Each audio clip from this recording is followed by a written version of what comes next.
And I guess one other piece of news here, which not to shift gears too quick, but there was also that little hiccup the other day, which got reported, I think, even in Business Insider, where the whole world shut down for a minute. I don't know if you can pull up that article or not, or find that real quick, but obviously, I think that's the first time I've seen any downtime from Slack, a 503 service message. But honestly, it was only for about 15 minutes.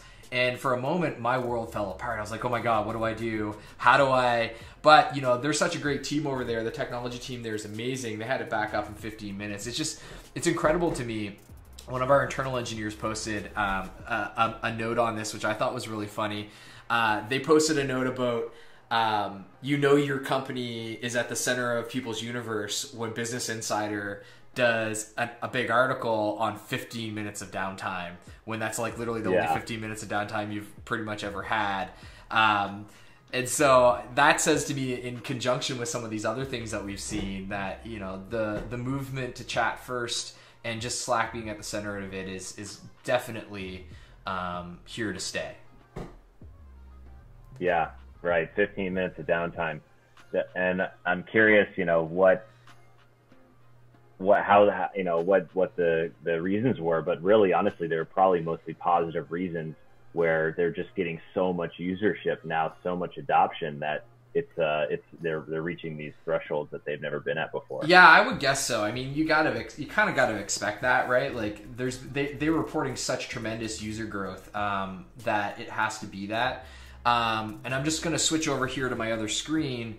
I think we might even be able to find out if we just hit up status.slack.com. This is where I go anytime there's any kind of like concern about outages or disruption or anything.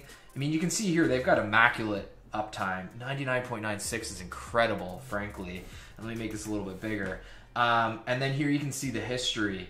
And so what I noticed from the history was, here you go, on the 12th, there was a small amount here, and they have a pretty detailed explanation about what's going on. And you can see here the infrastructure scaling up to handle volume in North America.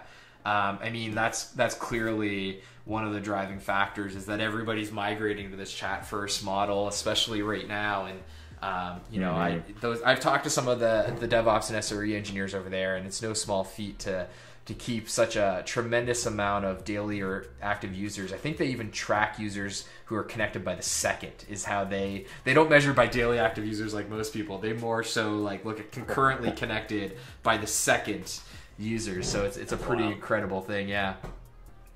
Wow.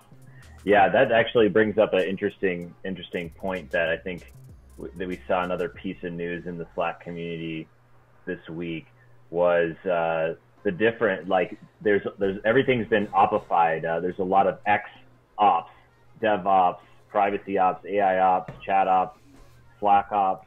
What's the, what do you feel like is behind this? Is it just flashy trends and keywords, or, is there a real breakdown of opifying everything that could be, part of this trend from Atlassian to the future of where technology is going, and breaking down things into smaller, let's say, containers or packages?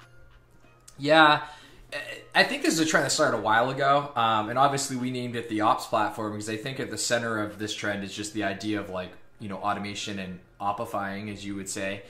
I think it started out with DevOps, and then you sort of started hearing it in RevOps, revenue operations, sales ops. You started seeing it in marketing ops, or and then I think more it's sort of just like the niche verticalization of these different ideas around how do you automate workloads for your team. I think we're just sort of in this new era of working where, companies are realizing that the more that they can automate the work that they do, the more they can empower their teams, the more their teams can spend time on more meaningful and creative work.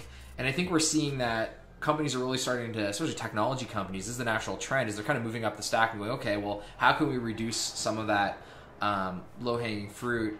I guess, like, the big macro thing that I'm hoping is true is, you think about some of this really big thought leadership from people like Mark Cuban, or on the other side, Elon Musk, and, talking about AI and what does this mean for the future of us and what we do. Yeah.